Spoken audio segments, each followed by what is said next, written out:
Alhamdulillahirabbil alamin wassalatu wassalamu ala Rasulillah wa ala alihi wa sahbihi ajmain. Insya-Allah untuk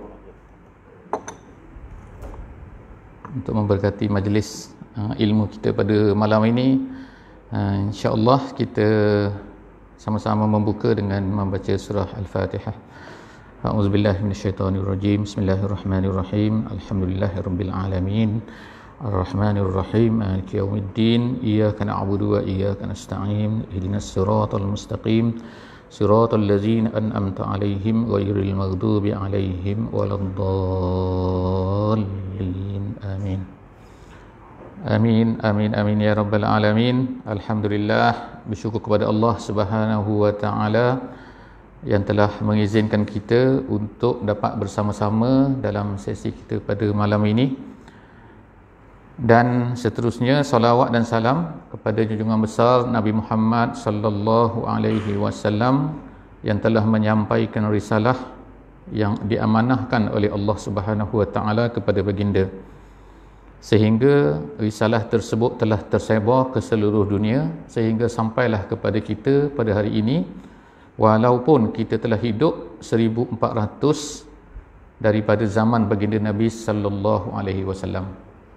Bersyukur Allah Ta'ala telah melempahkan kurnia kepada kita dengan dapat duduk bersama dalam majlis ilmu pada malam ini, dan kita insya-Allah berserba sedikit cuba untuk bercerita mengongsi kisah baginda Nabi sallallahu alaihi wasallam. Yang saya kasihi Tuan Imam, yang dikasihi Tuan Bilal, ahli jemaah muslimin dan muslimat yang dikasihi Allah Subhanahu wa taala. Malam ini insya-Allah kita sesi yang ketiga, saya rasa insya-Allah sesi yang ketiga atau yang keempat, wallahu alam. Kita pada malam ni akan menyambung cerita kisah Nabi sallallahu alaihi wasallam. Jadi untuk sebagai peringatan kita bersamalah, sebagai pembukaan pada malam ini sedikit saja insya-Allah, sebab masa kita pun tak panjang insya-Allah. Kita ada 40 minit lebih kurang, tak sampai 40 minit dah, dalam setengah jam lagi. Kita ingat kembali kenapa kita mempelajari sirah ni. Kerana laqad kana lakum fi rasulillahi uswatun hasanah. Nabi Allah SWT berkata, berfirman, sesungguhnya pada Rasulullah itu contoh yang baik. Jadi Allah Ta'ala takdirkan kita tidak dapat hidup bersama dengan baginda Nabi, tetapi kita masih dapat mempelajari kisah Nabi. Jadi Alhamdulillah, dengan mempelajari kisah ini kita seolah-olahnya dapat bersama-sama dengan baginda. Itulah yang mampu kita buat. Jadi kalau kita tak mempelajari kisah Nabi, tapi kita mempelajari kisah pemain bola, ataupun kisah orang lain selain daripada Nabi, tidak ada manusia yang lebih mulia daripada Nabi, tidak ada manusia yang lebih mulia daripada makhluk selain daripada baginda Nabi sallallahu alaihi wasallam. Jadi kalau kita belajar sirah orang lain, sirah ni ialah perkataan umum sebenarnya. Sirah ni perjalanan hidup. Ada orang-orang hebat atas dunia ni, orang hebat moden, orang hebat dulu, tak kira lah kan. Winston Churchill, contohnya kan, hebat tu. Hitler, orang panggil hebat juga. Lenin, Stalin, macam-macam lagi orang-orang hebat atas dunia zaman moden ni. Tapi mereka tu bukan bawa agama, bawa kesesatan, Tapi Nabi Muhammad ni bawa agama kepada kita. Kita belajar dia, kita dapat faedah, kita dapat tahu, kenal, dan kemudian kita ikut, kita dapat pahala insya-Allah, walaupun sedikit insya-Allah. Walaupun sedikit, iaitu apa? Sikit je kita ikut Nabi ni tapi dapat pahala insya-Allah. Tak perlu tak perlulah, bukan tak perlu banyak, tapi maknanya sikit pun dah dapat pahala, apatah lagi kalau banyak. Malam ni kita akan sambung cerita Nabi sallallahu alaihi wasallam ni hari tu iaitu kisah Nabi ni daripada kecil. Secara keseluruhan saya cerita secara kecil, daripada satu umur baginda, daripada satu mula-mula lahir sampailah pada umur baginda 40 tahun. Kita masih lagi ni, mungkin kita ambil masa 4 minggu 5 minggu mungkin ni, nak bercerita tentang kisah Nabi daripada mula baginda lahir sehingga 40 tahun, sehingga mendapat wahyu yang pertama. Nabi ni bukanlah kosong, bukan maknanya kebetulan tidak. Kebetulan ni makna terjadi sendiri, tidak. Nabi sallallahu alaihi wasallam berkata, "Addabani Rabbi fa ahsana ta'dibi." Makna Allah Taala ni telah mendidik Nabi tu. Allah Taala jaga Nabi tu. Allah Taala bentuk Nabi. Sebab takkanlah manusia tu tiba-tiba sampai umur 40 tahun tiba-tiba dia pandai sendiri. komplit tau, mesti ada sebab Jadi daripada 1 sehingga 40 tu, daripada kecil, daripada menyusu, daripada kita tengok cerita malam-malam ni. Cerita malam ni ialah Syaqqu As-Sadri, tajuk dia. Tajuk kita yang pertama malam ni, iaitu pembelahan dada. Pembelahan dada. Dada maksudnya inilah dia belah dada. Kemudian ni berlaku bila? Masa Nabi kita berumur 4 atau 5 tahun. Damik lagi tu, tengah berlari, tengah main bola. Budak-budak sekarang ni tengah apa tak tahu lah, main game. Berebut telefon dengan mak dia.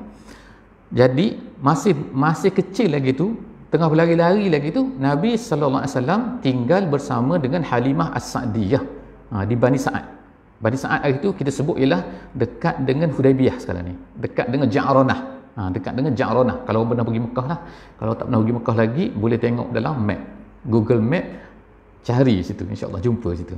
Iaitu jalan di antara Mekah dan Jeddah.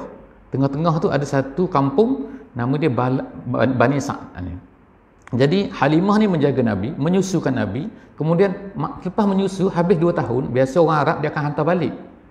Tapi sebab sayang kepada Nabi ni, sebab pelik Nabi ni, menyuburkan pokok. Ada Nabi subur pokok, ada Nabi kambing ada susu, ada Nabi dia pun ada susu. Halimah tu asalnya tak ada susu, anak dia menangis, tapi tiba-tiba ada susu, gembira dia. Jadi oleh kerana dia suka dengan Nabi ni, dia minta kepada mak Nabi supaya benarkan Nabi kita ni tinggal bersama dengan beliau sehinggalah umur 5 tahun. 4 tahun ataupun 5 tahun berlakulah satu peristiwa yang kita namakan sebagai Syaqqus Sadri. Peristiwa ni sahih, iaitu apa? Kerana diriwayatkan oleh ulama-ulama hadis yang besar lah cerita ni, iaitu diriwayatkan oleh Muslim tak adalah nombor 2 selepas daripada Bukhari. Muslim, maknanya hadis ni sangat sahih. Iaitu apa? Ketika bermain-main, tiba-tiba Halimah ni terkejut. Sebab apa? Anak-anak dia semua balik, cerita kepada dia, panggil mak macam tu lah kot ataupun mama tak tahulah kan. Pasal sekarang dia kata, kenapa semua budak takut, dia kata. Kenapa? Muhammad kena colek, dia kata. Kena colek, ada orang datang pelik, tak pernah datang, tiba-tiba ambil pegang Muhammad, kemudian dia tidurkan Muhammad tu, kemudian dia belah guna apa dia tak sebut, tapi dia kata belah dada. Jadi takutlah dia. Di mana tu, jauh tu. Jadi lepas tu tunggu Muhammad balik berlari-lari tu, dalam keadaan dia kata pucat lesi muka dia. Pucat lesi orang panggil pucat lesi tu, saya tambahlah pucat lesi tu, tapi dalam keadaan pucat gitu. Bahasa Melayu cakap lesi. Nak menunjukkan takut Jadi dia pergi kepada mak dia. Jadi apa sebenarnya yang berlaku pada masa tu, iaitu Jibril tu, malaikat datang, kemudian dia tidurkan Nabi tu, dia belah dada tu, kemudian dia keluarkan jantung. Dia kata hati, tapi hati dalam bahasa Arab ni kolbun. Kolbun, ingat kolbun, bukan kalbun. Kalbun tu orang duduk main depan-depan tu. Kalbun tu anjing maksudnya dalam bahasa Arab, kalbun. Jadi jangan kata hati kalbi ku, bukan, hati kolbu, qol dengan qaf. Jadi dia keluarkan qalb tu, qalb Nabi tu, kemudian dia letakkan dalam bekas, dia kata daripada emas, kemudian dia basuh dengan air. Jadi lepas dibasuh tu, lepas tu dimasukkan balik, kemudian ni. Dan peristiwa ni sebenarnya ada orang kata tak, itu berlaku secara apa?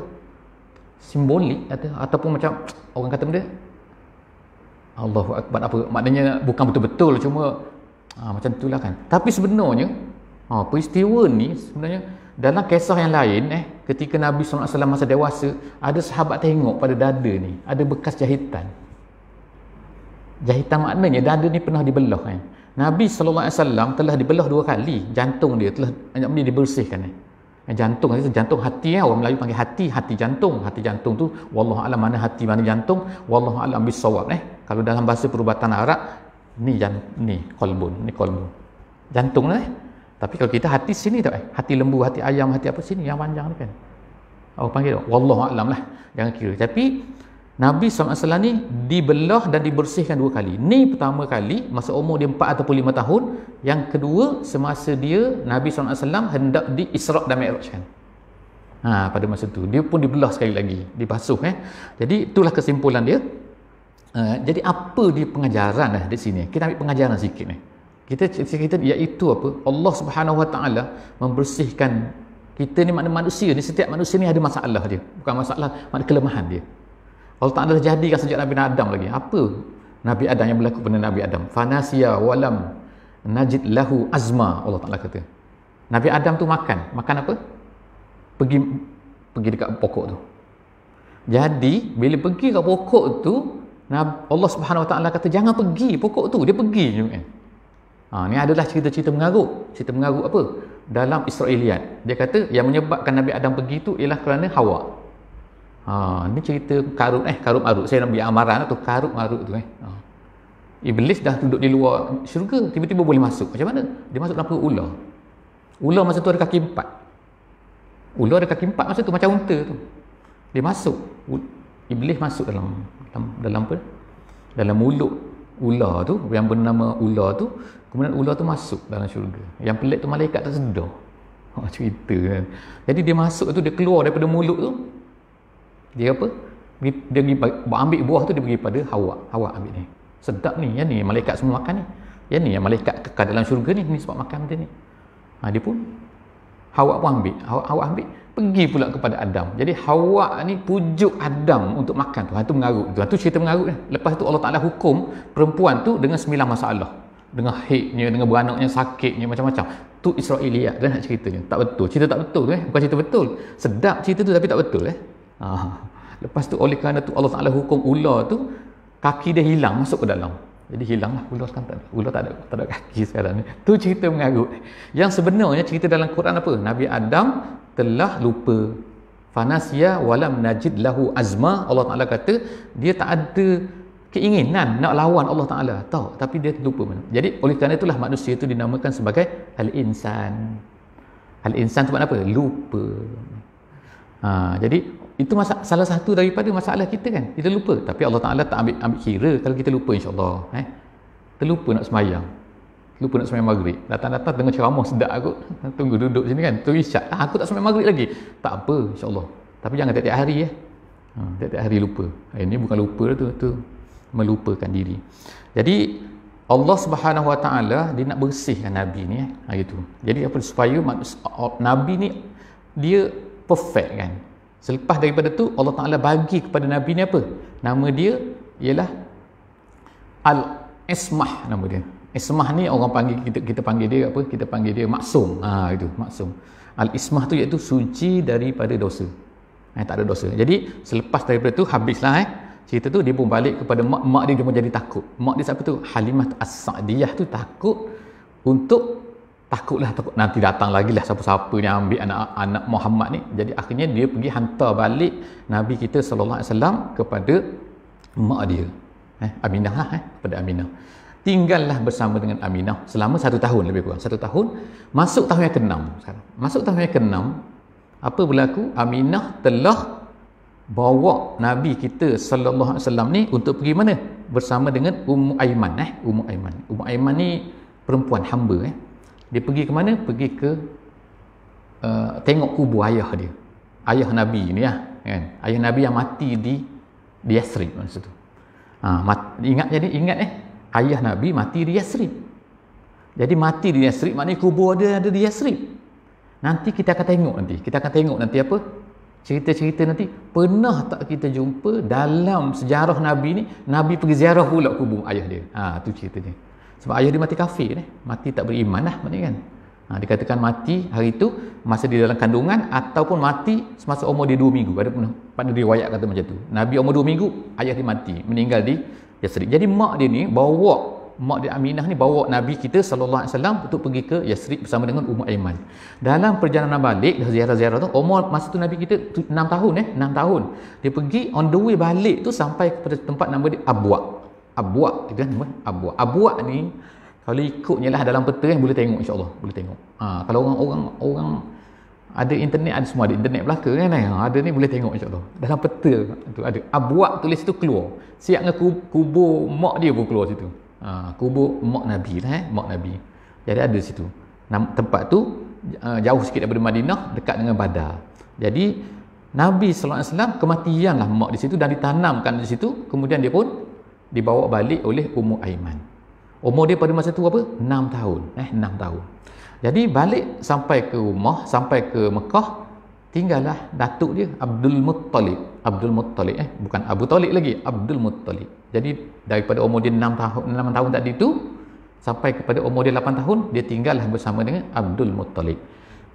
Habis dalam masa ni, kalau ikutnya umur Nabi kecil lagi ni 6 tahun, 7 tahun, 8 tahun. Dalam masa tu Abdul Muttalib ni sayang pada ni. Ni satunya anak yatim lah. Kalau kita panggil yatim piatu. Ayah tak ada, mak tak ada. Dia tinggal dengan siapa lagi? Tinggal dengan datuk dia lah. Jadi dia tinggal dengan datuk dia tu. Ayah Abdul Muttalib ni ialah family yang sangat-sangat hebat lah. Bukan kaya. Dia tak kaya. Dia miskin. Tapi dia ni ada nama. Gitu. Ada nama di Mekah tu. Jadi dia ada anak-anak dia ni. Abu Talib lah, Hamzah lah ni. Ni kira hero-hero lah di Mekah ni. Sebab dia ada satu kehebatan dia, iaitu dia ada jawatan satu. Orang Mekah ni dia dah bahagi kan. Saya sebut hari tu. Dia dah bahagi apa? Orang ni pegang jaga air Zam-Zam. Geng Abu Talib ni, Abdul Muttalib ni dia pegang. Bab air Zam-Zam dia pegang. Sampai pada hari ni. Kunci Kaabah dipegang oleh ni. Kelambu Kaabah dipegang oleh orang ni. Orang ni bahagian ni, orang ni bahagian ni. Jadi dia ada masing-masing orang-orang Arab ni sampai sekarang dijaga. Yang saya sebut hari tu apa cerita dia tu? Iaitu kunci Kaabah tu ada satu kabilah dia pegang. Kabilah tu keturunan daripada yang sejak daripada zaman Nabi ni. Tak pernah diserah kepada orang lain. Jadi maknanya kalau dia mati, dia follow. Dia mati, maknanya adalah anak-anak dia kan. Tu keturunan-keturunan dia tu. Dia tak boleh serah kepada orang lain. Pernah dia kata, dia cerita ni. Dia serah kepada orang lain, nak buka tak boleh. Pintu Kaabah tu nak buka tak boleh. Jadi tak boleh masuk. Jadi itulah cerita dia. Seterusnya ialah Nabi SAW pun pada masa umur 18 tahun, 8 tahun, ayah datuk dia pula meninggal. Jadi maknanya sedih lah ni. Apa ni kata ni? Yatim piatu, tak tahu apa nama lagi. Habis tutu lagi. Yatim piatu. Jadi tinggallah dia bersama dengan siapa pula ni? Bersama dengan Abu Talib. Abu Talib pula. Jadi seterusnya, sekarang ni sampailah kepada ni sampai umur Nabi SAW 12 tahun. Kita cerita sekarang 12 tahun. Jadi dia telah ikut.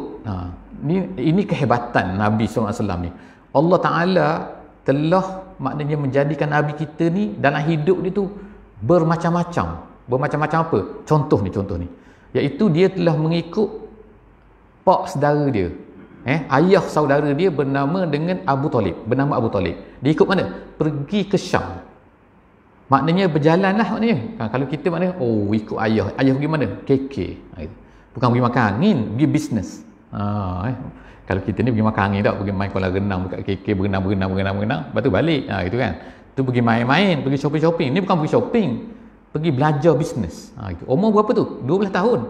Dah ikut dah bermusafir. Sampailah berjalan jauh ni. Daripada Mekah ni sampai ke atas di Syam ni. Biasanya orang bisnes pada bentuk orang berniaga ialah negeri Syam. Maksud bila sebut Syam ni, saya pernah sebut dah saya rasa. Bila maksud Syam ni maksudnya ialah bukan Syria. Syam ni bukan Syria tapi Syam tu ialah satu tempat yang utara tanah Arab tu yang sekarang ni dipecahkan menjadi 4 negara. Yang pertama Lebanon, yang kedua Syria, yang ketiga Jordan, yang keempat Palestin. Palestin. Jadi sebenarnya cerita macam mana boleh pecah ni panjang cerita. Boleh pula nak cerita, tapi panjanglah pula nak ceritanya. Sebab dulu satu je. Satu ni sampai bila? Sampai peperangan dunia yang pertama ingat lagi tak? Ingat tak? Orang muda-muda ingat aku. Peperangan dunia yang pertama. Peperangan dunia yang pertama, peperangan dunia yang kedua. Pada masa tu datanglah ni penjajah ni. Dua dia yang datang ke kawasan tu. Satunya orang Inggeris, satunya orang Perancis. Jadi mereka datang situ, pompek. Akhirnya dia kata kita bahagilah. Kita bahagi ni. Dia buat macam negeri dia. Dia bahagi dua. Kau ambil separuh, aku ambil separuh. Apa dia bahagi? Dia bahagi Perancis ambil separuh, Inggeris ambil separuh. Dia buat satu perjanjian secara rahsia, nama dia Sykes-Picot nama dia. Sykes-Picot ni perjanjian lah yang dibuat di antara orang Perdana Menteri British dengan Perdana Menteri Perancis. Dia bagi tanah Syam tu. Rupa-rupanya dia ada plan, plan dah rupanya. Plan dia apa? Nak buat negara haram tu. Negara Yahudi tu rupanya. Dia ada plan jauh, jarak jauh dia, plan dia. Jadi dia bagi negara tu, tinggallah Palestin satu. Jadi sebab itulah kalau kita pergi sekarang di Syria, saya pernah sampailah dulu Syria masa saya kecil-kecil dulu. umur 18 tahun dah sampai Syria. Masa saya pergi, saya suka dulu jalan kaki. Pergi jalan kaki lah, ikut darat ni meraya sampai Syria sebab 4 bulan. Bukan keluar 4 bulan. Keluar pun ya juga pada masa tu. Sambil-sambil berjalan keluar, keluar tu lah, keluar jemaah kan masa tu lah, maknanya keluar. Jadi sampai ke Syria. Syria ni cakap bahasa Perancis. Jalan-jalan Perancis, nama-nama Perancis, semua Perancis. Lepas daripada saya baca sejarah tu barulah faham. Rupanya dia ni dijajah oleh Perancis. Satu lagi Lebanon. Itu pun Perancis juga. Bila sampai ke Jordan, Inggeris. Rupanya sebab diperintah oleh Inggeris dulu. Sampai ke Palestin tak boleh nak masuk. Sebab apa? Ada orang tahan dah kan. Sempadan dia ni kawasan dia kata. Jadi tu cerita dia lah. Jadi dalam negeri tu sekarang ini, dalam negeri apa? 4 negeri tu panggil Syam tu, Nabi SAW ikut pak saudara dia, Abu Talib ni, berjalan, lama tu. Sebulan lebih nak sampai sana tu. Bawa barang dagangan. Sampai tengah jalan tu satu tempat. Satu tempat nama dia Basra nama dia. Basra. Besokroya. Itu. Bukan Basri, Basra bacaan dia. Basra ni kalau kita semua tengok muslimin-muslimat semua tengok dalam peta. Semua ramai cerita dalam peta sekarang ni boleh jumpa. Tulis Basra je akan jumpa. Satu tempat di negeri Jordan sekarang. Di negeri Jordan. Tempat tu saya pernah pergi ni tempat tu sebab dulu saya pernah tinggal di Jordan sekejap. Merayau kerja merayau je masa kecil-kecil dulu mak ayah tak tahu masa tu mana ada WhatsApp, mana ada Telegram, masa tu tak ada telefon masa tu, tapi berjalan merayau dengan 2 orang kawan je sampai ke Basra. Basra tu sekarang ni ada satu pokok besar pokok tu. Kemudian ada satu gereja. Basra ni padang pasir dulu. Sekarang ada kawasan lah, ada rumah-rumah sikit. Ada gereja situ, dikatakan itulah gereja tempat Nabi SAW sampai.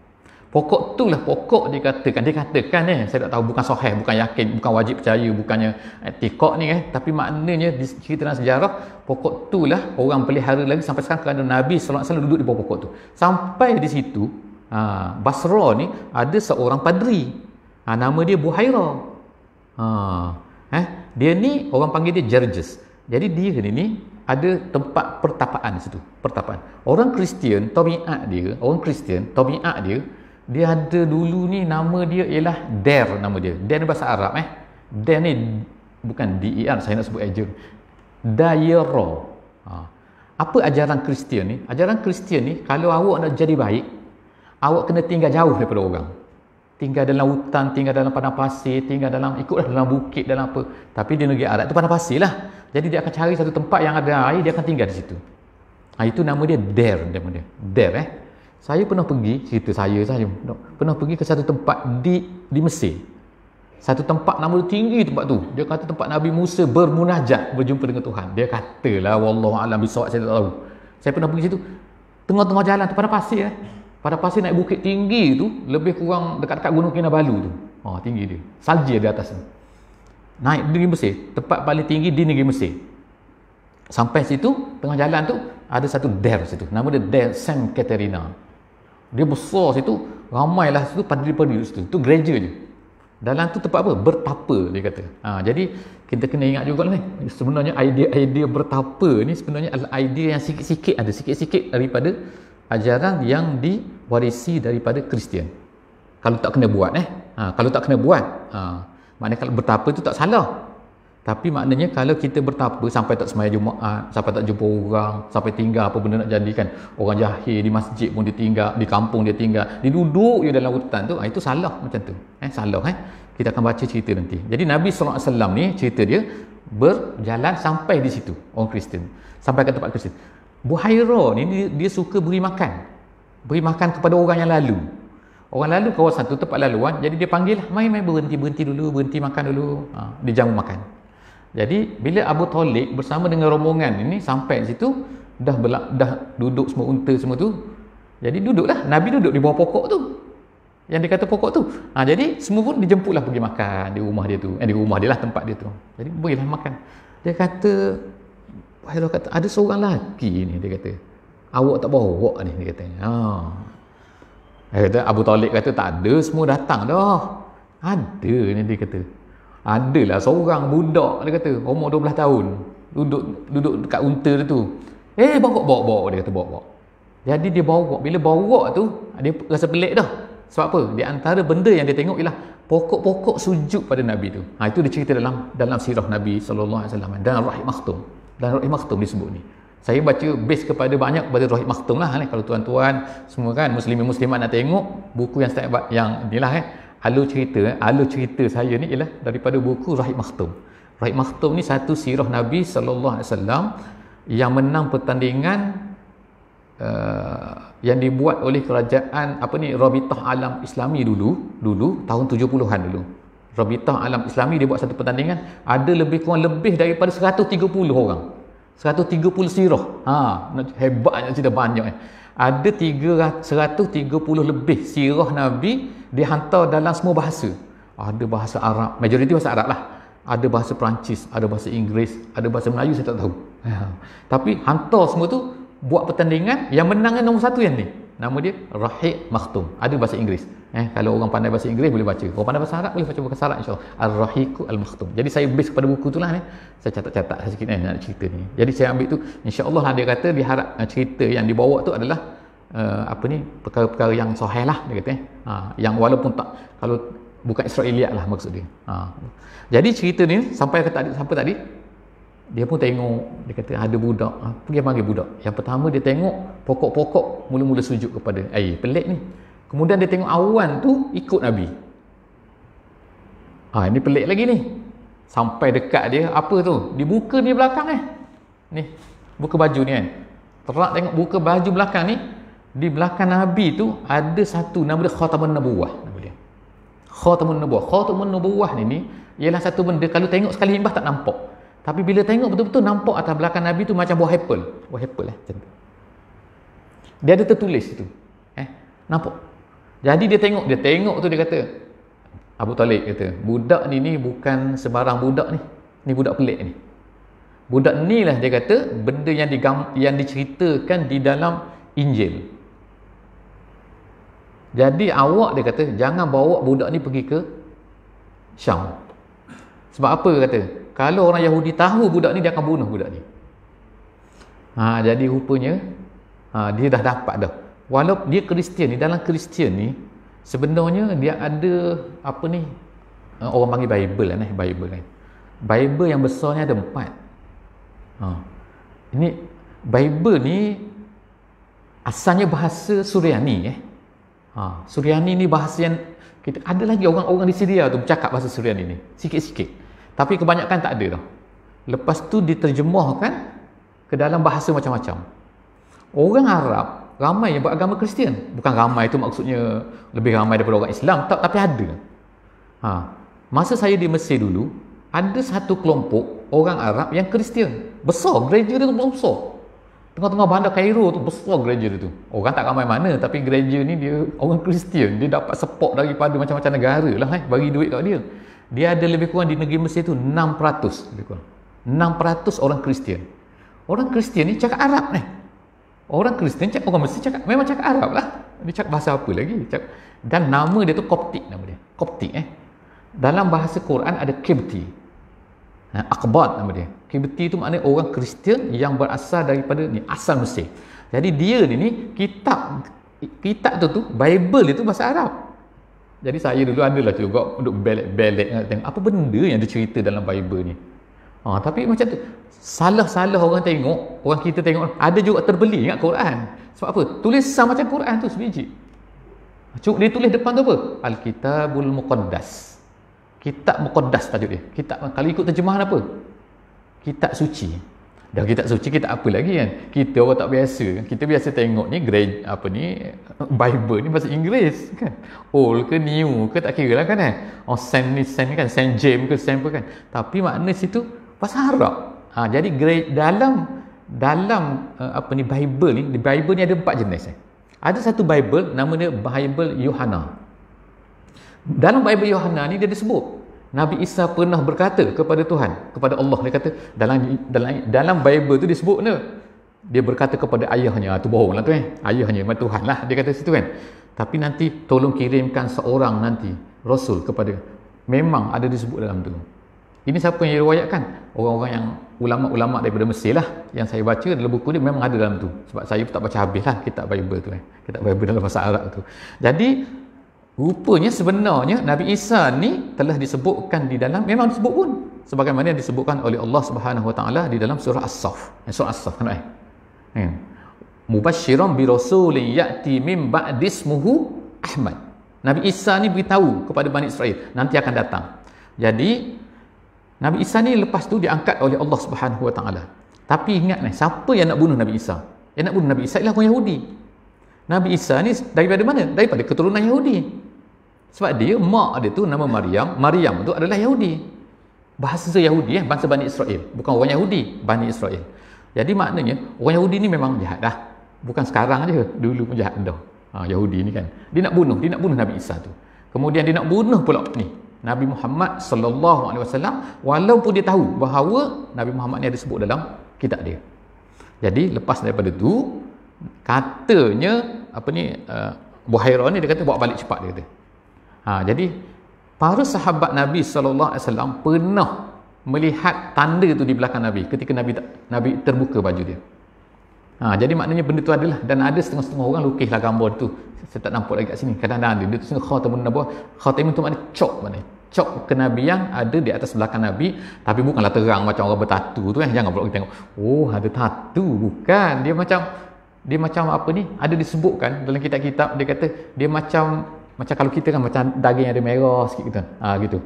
Kemerahan macam tu. Dia ada color lain sikit atas belakang tu. Jadi dia pun buat balik lah. Tak jadilah pergi bisnes ni. Buat balik apa? Buat balik Nabi sallallahu alaihi wasallam ni ke Mekah semula. Habis cerita tentang apa ni? Nabi sallallahu alaihi wasallam ni pergi ke Syam. Sekarang kita balik lah. Ni. Sampai pula Nabi kita umur dia 15 tahun.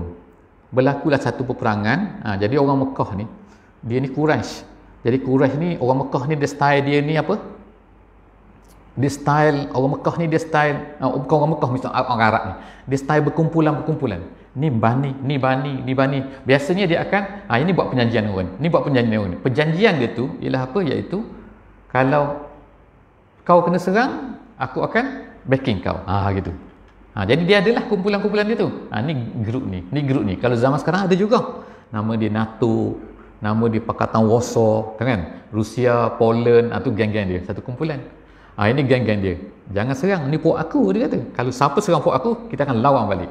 Dulu kan. Jadi NATO macam itulah, NATO negara Eropah kan. North Atlantic Treaty yang dipanggil organisation. Macam itulah. Jadi zaman dulu pun ada juga. Jadi orang Quraisy ni pernah sekali tu dia ni diserang oleh Qais. Ada satu bani lah kan. Jadi orang Quraisy ni bersama Kinanah. Jadi yang pentingnya sini nak ceritanya ialah berlakulah peperangan. Ini peperangan yang dinamakan sebagai peperangan Fijar nama dia. Itu masyhur. Jadi Nabi sallallahu alaihi wasallam telah terlibat dalam peperangan tersebut walaupun umur dia 15 tahun. Nak cerita sini Allah Subhanahu wa taala menjadikan Nabi kita ni terlibat semua benda. Berperang pernah, berjalan pernah, apa lagi? Gini pernah, apa lagi pernah. Lepas daripada banyak lagi pernah insya-Allah. Habis cerita tu pada umur dia 15 tahun. Kemudian pada masa tu pula, masa umur Nabi 15 tahun juga ada satu lagi peristiwa. Kalaulah sempat, insya-Allah. Nama dia apa? Halful Fudul. Ni pun saya nak cerita juga ni sebab apa? Dia ada efek dia lah. Ada kesan dia, ada cerita dia nanti. Bila Nabi besar, semua benda-benda ni yang kita cerita ni masa Nabi umur lepas 40 tahun ini dia akan ada kaitan-kaitan dia. Jadi kita tahulah lebih kurang sikit-sikit. Kita tak masuk lagi pasal kisah Nabi ni. Nabi tak jadi Nabi lagi pun. Tapi ada satu peristiwa nama dia Halful Fudul. Halful Fudul ni, halful ni maknanya perjanjian. Fudul ni maknanya kalau ikut bahasa Arabnya ialah menyibuk. Menyibuk apa panggil? Menyibuk awak ni. Awak tak ada kaitan, sibuk-sibuk pula. Itu nama dia, terjemahan dia. Tapi cerita dia macam ni. Ada seorang daripada Yaman. Seorang tu daripada Yaman, dia ni datang berjual di Mekah. Dia jual, ada seorang orang Mekah ni, Samsing Mekah, nama dia As bin Wa'il. As bin Wa'il. Kalau kita katalah buat bayangan kan. Kita pergi pasar Gadung. Kita ada orang jual, lepas tu ada orang mari, orang tu jual sate kata, jual ikan bakar tu, dia ambil ikan bakar tu, hutang dia kata. Hutang. Lepas tu tak bayar. Jadi dia ni sekali jumpa dia minta lah bayar, mana duit dia. Siapa ni orang daripada Yaman tadi? Mana duit? Tak nak bayar. Dia buat main macam tu kadang. Jadi dia ni pun sedih lah, kata aku tak ada duit dah, macam mana kau tak nak bayar ni kan. Lalu dia buat apa? Aku tak nak bayar hutang kau. Tak ada macam tu lah ni. Last kali dia naik atas bukit. Di Mekah tu ada satu bukit yang tinggi sikit, nama dia Jabal Qubays. Jadi Jabal Qubays itu dia naik atas tu, dia pun bertempik. Dia bertempik, oi semua orang Mekah ni ada seorang ni menganiaya aku, nama dia As bin Wa'il. Jadi dia pun kata apa? Orang Mekah pun datanglah ramai-ramai.